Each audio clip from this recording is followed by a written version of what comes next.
Hi, babe. Welcome to the Horror Babe Show. I'm your host, Chelsea Beller. So, in case you missed it, I went to Film Quest in late October. It's an incredible film festival based in Provo, Utah, where I had the opportunity to interview independent horror filmmakers from all over the world. Today is episode 4. We have Meredith Berg and Ethan Erwin with their sci-fi short film, Tether. We dive into filming within a 48-hour period, filming also in no gravity, and how they met. Because not only are they partners in business, they're partners in life. So let's tune into my conversation with Ethan and Meredith.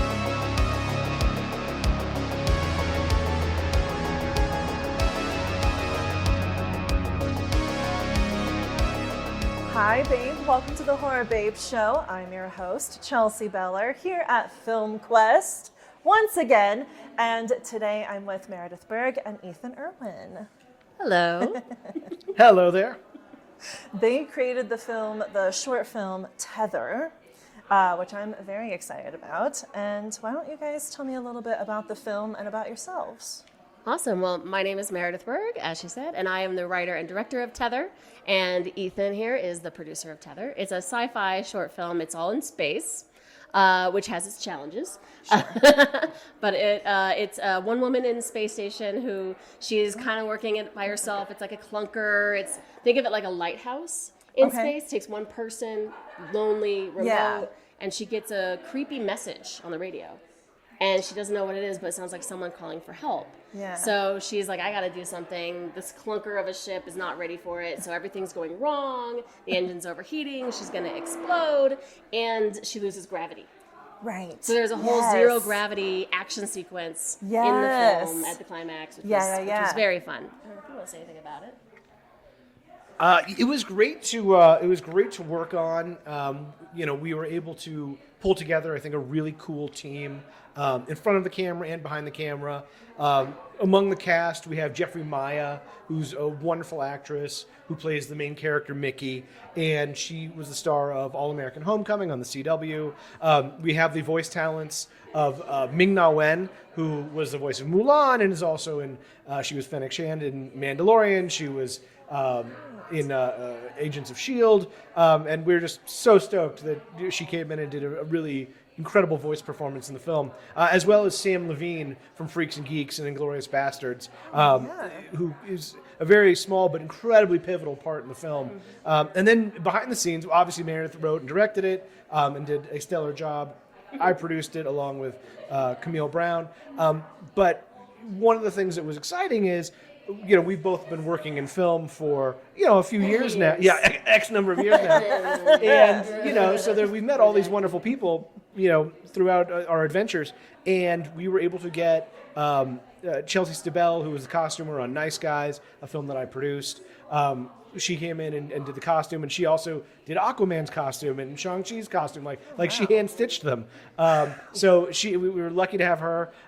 We have this Emmy-winning composer, Freddie Weidman, who did a spectacular job with the score. And then Diz Sharp, who was a stunt coordinator that I had met on the Sherlock Holmes films, and who subsequently did wire work and stunts for Gravity, Interstellar, Dune, came in and helped us out as well. So it was really a tremendous team. Wow. Yeah, it's great to mention the team because the film, it's about what are we tethered to? How are we connected? Yeah. But also it's about how this universe is a terrible place that's trying to kill you all the time. Yep. And the only way you're going to survive is with each other. Yeah. And you're only as good as your team. Yes. Which for me was very much about filmmaking in general. Yeah. Yeah. Oh, I love that. That's so sweet. Yeah. That's such a sweet message. Typically, I ask this at the end, but now I'm curious, what message or feeling do you hope people take away from this? No, that's great. So yeah, very much about the community and there's a myth about an auteur in film, Right. But it's not true. You live and die by your team, by the people that you've brought with you and who believe in you. Absolutely. And it's so much about that. And the main character, she starts out thinking, well, I know what I'm doing. I'm good. Yeah. And the thing is, you can be book smart, Yeah. But then reality is going to be reality. Yep. And I think people Kick will you in find the themselves, it'll kick you in the pants. Yeah. Yes, or take away your gravity. Yeah. And I think I want people to see like themselves in, because Ming Na Wen plays someone who, she's like, kid, listen to me. Yeah. You can't do it on your own. You can't do everything on your own. Yeah. And so I hope people find themselves like identifying with kind of the both sides of that thinking. Like you want to get out there and just like do it, but also like you can't survive alone. No. And no one should ever try. Like, it's just, this world is too harsh and we need each other. Now more than ever. Yep. Yeah. Yep. It's a little bit about the actual universe being so hard. Yeah. And we got to get together to get out of it. Right? Yeah. Oh, I love that so much. But I do also want to talk about the zero gravity aspect of it all. Like, how did you do that? Well, just for instance. It's not easy. Yeah. Well, interesting. So I wrote the feature version first. Yes. And then I looked at it and I knew if I went out on the town, people would say, have you done these stunts before? And I have to say no. Yeah. So I thought up a short that was in the same world. It's not the same character, but it's in the same world.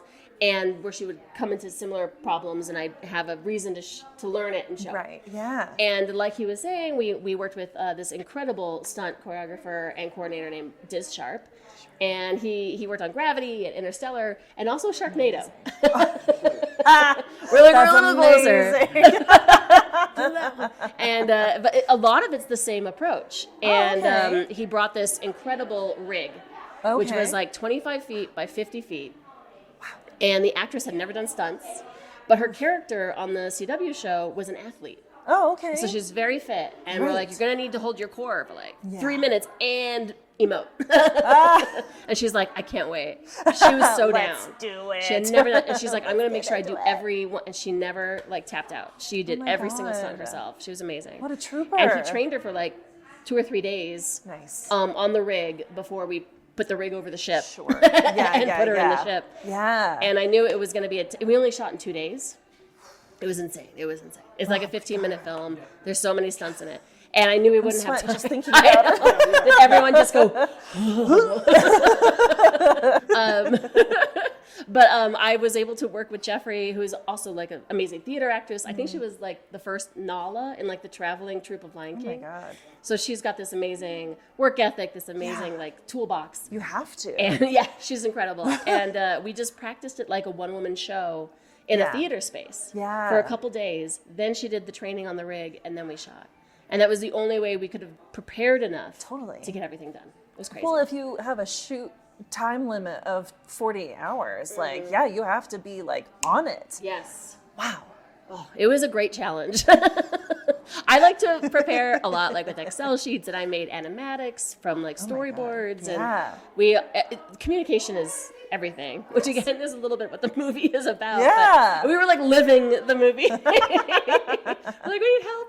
Yes, literally. So you can talk about it. You must have been crazy to see us put all that together. I mean, look. Obviously, we knew this was going to be a crazy. We're gonna get real. A crazy endeavor to try and pull it off in such a short period of time. But, we had a really great, production design team who built a spaceship in 4 days. And then at the same time, we had the stunt team coming in and building this massive rig. And, ultimately, they hauled it up using just like a Ford F-150. Yeah. And it's crazy. And it was like, you don't fully understand, the gravity, the full size of the entire thing. So you're like, wow, what have we done here? This is I was having again worked on big movies, working on the Sherlock Holmes movies and Book of Eli and things like that. I'd seen big sets, but I was like, this is a full movie. It's really it was it was incredibly impressive.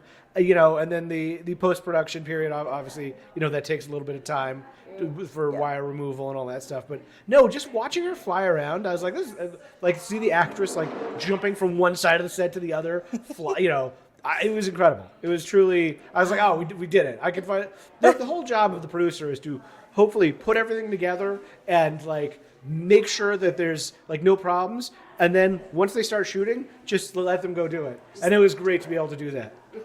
Where did you shoot? In a soundstage? Yeah, there were stages in Hollywood. Okay, that we shot on called Occidental Stages. Not related to the college. Okay. But it's just off the 101, and they were amazing. They took great care of us. We actually shot during the strike, and Really? we had a SAG short film agreement, and that's also why we were able to assemble all of our first choice people. Wow, it was a yeah. combination of calling in all the favors from years.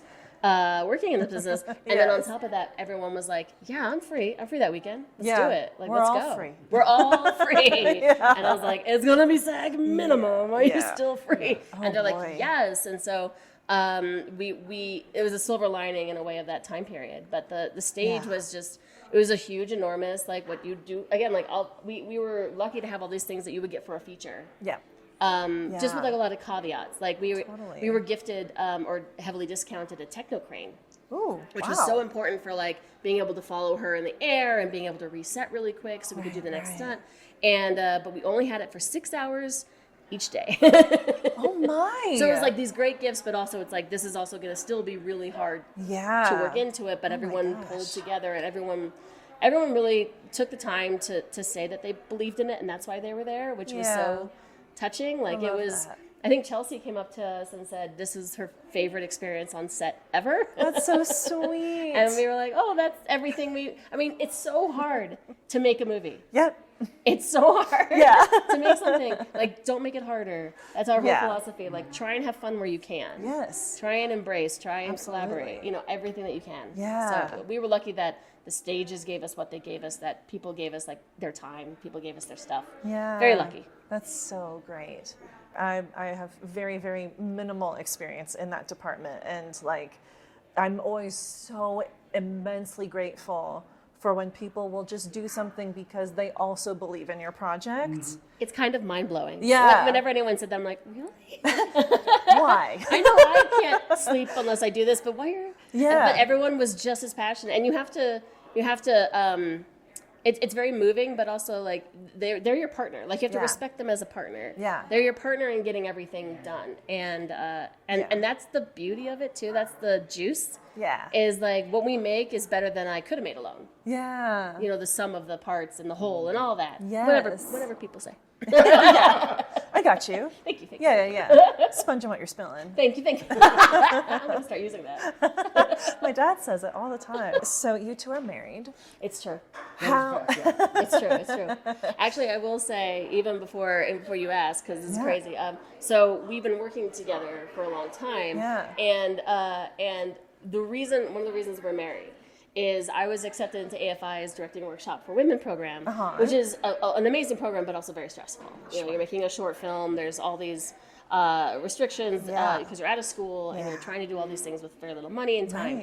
Right. And we decided, I wrote and directed it, he produced it, and we decided if we could survive that short film, we could get married. Yes. So that's... But how did you two come together, and like, how did you decide to become this power couple? Going in the way back machine. I mean, we met at NYU. We met at the dining hall, and Over like waffles. Yeah, over waffles. It was breakfast, and we started talking. And we were talking about the film Event Horizon, which had come out several years earlier. But it was a movie that we both loved. It's a sci-fi horror film with Lawrence Fishburne and Sam Neill that Paul W.S. Anderson directed, written by Philip Eisner. And we just both were like obsessed with it, and we were talking about it. And we ended up talking for so long that like breakfast ended. It was like 3 hours. Yeah, breakfast ended. Like lunch started. People were there for lunch. People left. Like lunch ended, and we're like, oh, I guess we probably should wrap this up, but yeah, that's how we met, and then we were friends for several years, and then started dating, and then I think even right from the beginning we're working together on various projects. Yeah. There was a film that I wrote called Solstice that Dan Myrick directed. Amanda Seyfried starred in it with Tyler Hoechlin and Sean Ashmore. And you produced that film, and then we made Void, your AFI short. And we've just always helped each other and been in each other's corner. And we always want to be doing something where we are in charge of someone's experience. We're taking you on a ride. It should be entertaining ride. It should be fun. And also, if you're going to spend this much time on something, what are you saying? Yeah. What are you leaving behind? Yeah. And we really connect about that. Whenever we analyze something we see, we're very much always kind of tearing it apart in very similar ways. I mean, we also complement each other with our differences, but I think that the second we met and talked about Event Horizon for 3 hours, because we were like, the gravity has a sound. it was I could go on for 3 hours. And we got to tell the writer. Oh yeah, and so we met with Philip Eisner, the writer of Event Horizon, my God. a year or two ago. And we're like, we just have to let you know that Event Horizon, and you're the reason that we're married. Yeah. And he said, I don't get that often. With that movie. That's probably true. But yeah, how that's us. strange. Yeah. That's so weird. A movie where people are tearing their eyeballs out. Very romantic. So romantic. Yeah. We fell in love. Oh, so one of my questions is, do you wish to create a feature? You essentially already wrote the feature, but I'm assuming this is like proof of concept for a feature in the future. It is it's the same world. Yes, the feature is in the same world, but it's a different character. So in the feature, the character, she's been there way too long. Okay. And in the short, it's about a woman's first day. Yeah. Okay. I You love can see some similarities in them, but they are different people with different challenges. And I love stories where people get themselves into trouble. Yeah. Like, I love when someone has a character flaw that maybe you could even kind of squeak by with it, but then you get thrust into a situation where it's like, oh no, you better change or die. Yep. I love those stories. And so this is the feature is very much like she has been out there for way too long. Someone who was very important to her died, and she just doesn't want to come home. Yeah. And you'll see a little bit in the short that the only coworker is the AI of the ship. Okay. And you can do little adjustments. And this was somewhat inspired by, during lockdown, writing, in my apartment, which felt like a ship, a spaceship you could never leave. Yep. And arguing with my smart devices, who I'm like, I know you heard me. I know you heard me. I'm not going to say it again. And that kind of like relationship is very much in the feature. Nice. And also that the devices say, well, we're going to adjust to you. And I'm like, I wonder what that would be like if you could adjust something. Right. And so she's adjusted her AI coworker little by little to be like the person she lost. And so she really hasn't gotten over it. It's very unhealthy. Yeah. And she doesn't want to let go. Yeah. And what she's done is not safe, but she can't let go of it. And of course it gets her in very big trouble. Yeah. So it's different. Like, it's more about, we know when something is, when you're more selfish and how it can radiate and affect other people besides just you. Yeah. Which is a different message, but it has its own arc. Yeah. Is it also called Tethered? It is. Okay. Yeah. Because she's tethered. She's tethered in she can't. In a toxic way. She just is so held down and held back, and she needs to cut loose. Don't you hate when, like, you have a friend like that and you're like, can you just please. Can I take over your life for just 5 minutes? I will make everything better. I promise. Exactly. I mean, I love those characters because you're like, oh, don't do that. But I get why. I get it. I get it, but don't do it. Yeah. Don't do it. I love those characters. Yeah. Because they're so relatable. Because we've all been in that position at one point in our lives. Yes. Like the whole time you'll be like, oh, girl, no. Like, I look back on 20-something me and I'm like, honey. Exactly. Why? Exactly. I think the short has a lot of kid. It's like, I feel like the 23 is a really tough age because you feel like you know so much, but you're also starting at the bottom. Yeah. And so the short is very much like the 23-year-old self being like, I know what I need to know. Yeah. No. You really don't. Listen, please listen. Yes. Yeah. You have an upcoming feature. Do you want to talk about that? Oh, yes, I do. So it's a supernatural thriller. Tether, which we're moving forward with starting to develop the feature. Mm-hmm. That's going to take a minute, and it is a little bit bigger because it's in a spaceship. Sure. But what I have lined up for next year is a supernatural thriller that is a scary hotel movie. Love it. Very fun. Yes. And it's going to star Erica Alexander, who I love dearly. She was in American Fiction. Yes. She was so brilliant as the love interest in that. Yeah. And she's been in so many things. Get Out. I first fell in love with her Living Single. Was this 90s sitcom, the Queen Latifah sitcom. And she played Max, who was my hands down favorite character in television. She was this feisty lawyer in the 90s. Like her big characterization was she was a feminist. Oh my She God. was cool. A what? A feminist. And I was like, coolest character on TV. Yes. My favorite. Nice. And and she expanded on that role. She was amazing. Yeah. But she plays this businesswoman who is traveling all the time for work, working way too hard. Yeah. Her job is always taking way too much. Sure. And she stays at a off-brand hotel to save her $1 billion company money. Oh, well. And the hotel will not let her leave. Has secrets. And okay. a labyrinth. And everything in it is a part of it and is watching you. And can move and can change around. Like hallways can change. Ooh. And as she's like trying to get out of this trapped place before it can consume her, she's also like realizing about her job that it's been consuming her for years. Got it. And there's almost nothing left anyway. Yeah. And so it's very much like and she works in healthcare. Oh. And she's learning things about her company that is making her realize that she's trapped in this monster, but she might actually be the worst monster. So again, Wow. like these flaws that you're like, I understand, like she has a 17-year-old kid going to college, she needs the commission, she needs the job. Yeah. You can't just walk away from that. Yeah. But at the same time, you're like, you are in trouble. Yeah. In deep. Deep trouble, and you might not Wow. get out. And it's called Stay. Stay. All right. Yeah. Did you want to talk about Stay? No. No. Yeah, no, Stay. Look, I'm super stoked about Stay. It's going to be great. Obviously, it's a kind of different beast than Tether, but as Meredith says, it speaks to not dissimilar themes. And yeah, really excited about Eric Alexander. This other cast that we're talking to right now that I can't say just yet, but that we'll be locking down soon. I think will be great and really complement her. And it's something that, again, it's scary, it's fun, but if you want to look deeper, it really is a whole exploration of sort of the Cthulhu that is like the health insurance industry. Yes. This beast that's basically exists just to consume and that rules all of our lives. Yeah. Yeah, we talk about the cosmic horror of capitalism. Oh, yep. It's just so big and you're so tiny. Yeah. Like, what can you even do? And I think actually both in Tether the feature, because there's some references to that world, which is a slightly dystopic future. Okay. But it's not like you can just go out and blow up the Death Star. Right. So it's like, what do you do? And Yeah. you do what you can in your space. Yeah. And I think they do actually have that in common. Nice. I love that. Yeah. Well, I'm so excited for everything you have going on, the two of Thank you. you. I need to follow you on all the things. Yes, please. Because that's so exciting. And I just love when like couples like us, power couples get together and they're just able to make incredible things.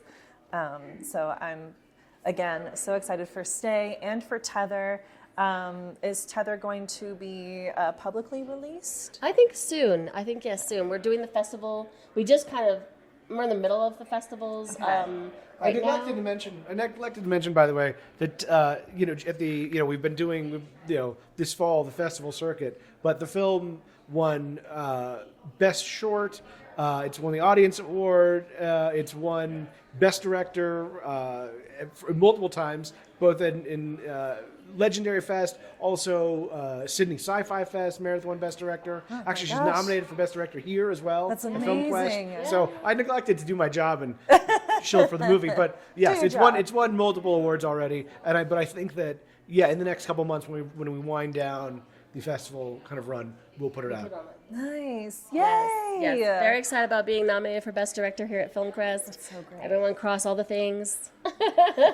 Yeah, I'm very excited to put it up for the public very soon. Because I think the public should see it. The public needs to know. The public needs to know. We need to tether them to it. Yes. Well, thank you guys so much for being on the show. I appreciate it so much. It's so lovely talking to you both. Oh, this is awesome. We could talk all day. Thank you. Well, that's it from me, Meredith, and Ethan. Thank you so much for watching and listening to this interview. There's plenty more to come, so please stay tuned. Please don't forget to like, comment, follow, and subscribe. You can follow Ethan and Meredith at the social media handles below. Bye, babe.